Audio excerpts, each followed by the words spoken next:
Sahabatku, Tuhan telah memberi peluang kepada kita untuk siapa saja yang ingin berjumpa dengannya. Jika ada keinginan yang kuat. Assalamualaikum warahmatullahi wabarakatuh. Hamdan wa syukron lillah, nahmaduhu wa nasta'inu wa nastaghfiruh. Assalatu wassalamu ala rasulillah alladzi la nabiyya ba'da. Salam tilawah semesta. Sahabat tilawah, terima kasih kami ucapkan terlebih dahulu untuk yang sudah mampir meluangkan waktunya di channel yang sederhana ini. Terima kasih banyak yang sudah like, berkomentar, dan subscribe. Dan yang belum subscribe silahkan subscribe agar lebih berkah lagi. Semoga sehat selalu. Sahabat tilawah yang kami cintai, kalau keinginan kita sudah kuat, Tuhan ini telah memberi peluang kepada kita. Siapa saja yang ingin berjumpa dengannya pasti akan berjumpa. Ini sebagaimana firman Allah yang tercatat di dalam surat ke-18 ayat 110, surat Al-Kahfi ayat terakhir. Itu di sana berbunyi, "Faman kana yarju liqa rabbih falyamal amalan sholihah wala yusyrik bi ibadati rabbih ahada."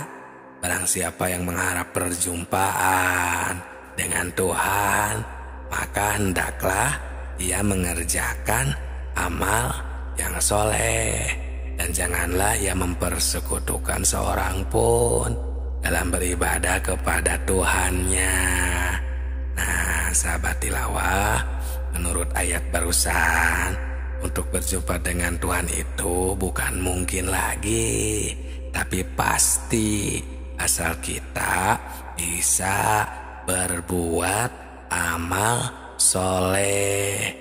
Untuk berbuat amal soleh juga ini jangan sembarangan, ya harus benar-benar teliti, melalui guru kah, melalui pembimbing kah, pokoknya jangan sembarangan. Karena ini kan urusan akidah, ya contohnya seperti amal solehnya itu sholat. Nah, ini kan harus benar-benar sholat ini ya fokus, serius, tidak hanya menjalankan kewajiban saja. Jangan semata-mata karena Allah memerintahkan jadi kita menjalankan. Nah, itu kan dikarenakan sebatas perintah. Nah, ini agar menjadi amal soleh, si sholat itu kita harus benar-benar menyempurnakan sholat ini. Seperti contohnya kan sholat itu, shodnya itu kan shoful kolbi. Shoful kolbi itu kan ingatan atau elingan yang suci. Nah, berarti kalau elingan suci ini benar-benar dinyatakan, kita harus benar-benar hilang dari sifat samar dan meraba kepada Allah. Nah, ini buktinya boleh kita rasakan sendiri. Jika kita bisa seperti itu, ya berarti kita benar-benar sholat itu elingan sucinya ini tercapai. Karena kan aqimis sholata lidzikri, ya laksanakan sholat ini semata hanya untuk mengingatku.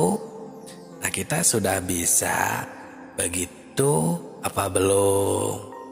Padahal Tuhan Subhanahu wa ta'ala, ya Allah Subhanahu wa ta'ala ini berfirman di dalam hadis qudsi, ya dicatat di kitab-kitab tasawuf banyak yang berbunyi, "Kungtu kangzan mahfian fahababda nuromfa pahwalaktul holko likaya arofu."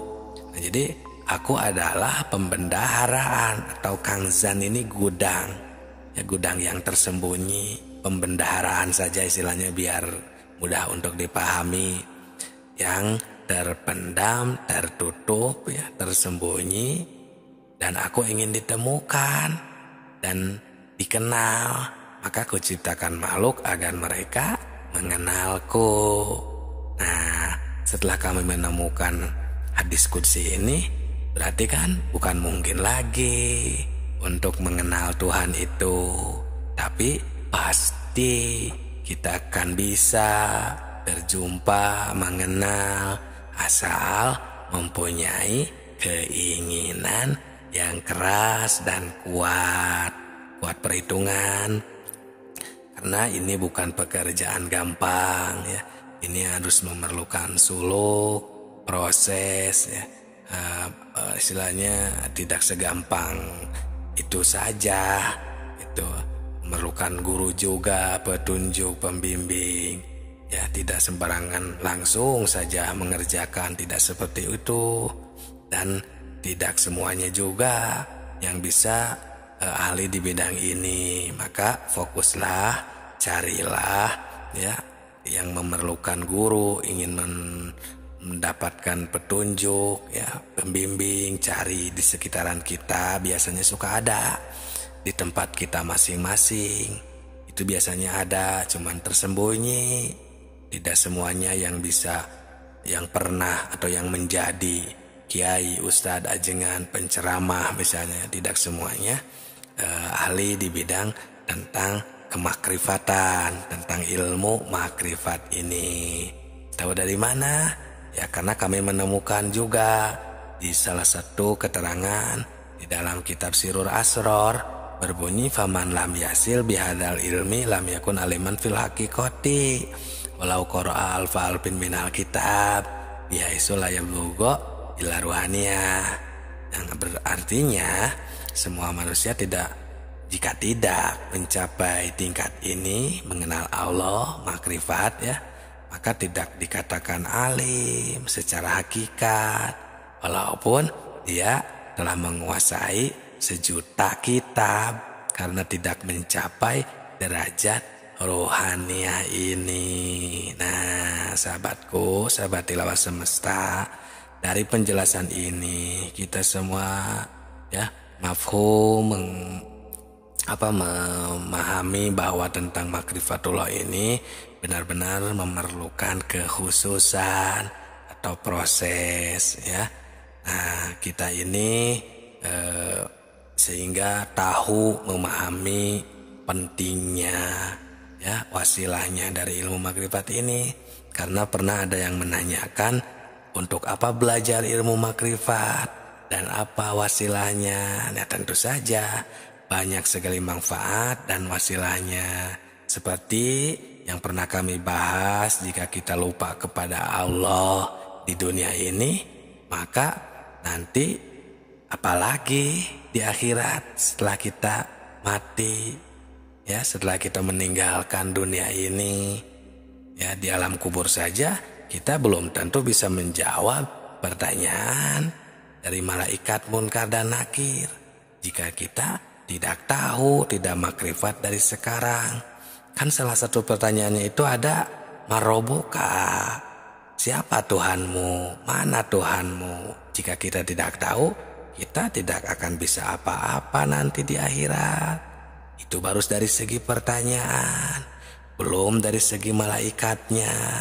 Seperti malaikat itu kan terbuat dari cahaya, yang kita semua sudah pada tahu dan sudah mafhum. Berarti malaikat itu sejenis cahaya, dan bahasanya juga berarti bahasa cahaya. Karena jika bahasa Arab, marobuka itu bukan bahasa cahaya, itu mah bahasa manusia.